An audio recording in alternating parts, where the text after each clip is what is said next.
আজকে আমাদের দুপুরের মেনু হচ্ছে মাছের ঝোল আর মাছের তেল আলু দিয়ে ভাজা। কে কে খেতে ভালোবাসো কমেন্ট করে জানিও। আজকের ব্লগটা আমি সকাল থেকে শুরু করছি আর সকলকে জানাই গুড মর্নিং।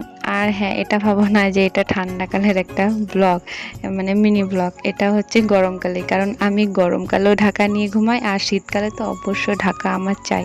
তো ঘুম থেকে এই যে উঠে গেছি আর একটু চুল নিয়ে খেলা করছি। ঘুম থেকে উঠে মুখ চোখে জল নিয়ে দুধ আনতে চলে যাচ্ছি, ক্যান দুটো নিয়ে। এটাই আমার সব থেকে সকালের বড় ডিউটি যাকে বলে। তো এই যে দুধ আনা হয়ে গেছে, চলো এবারে ব্রাশ করা যাক।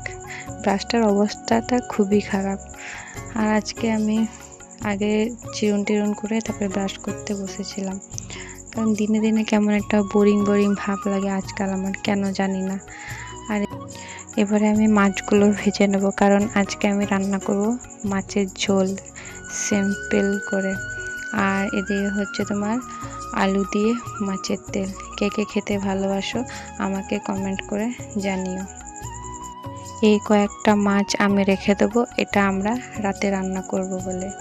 তো কেমন হয়েছে ব্লগটা আমাকে কমেন্ট করে জানিও। আর এই বাসনগুলো মাজতে হবে।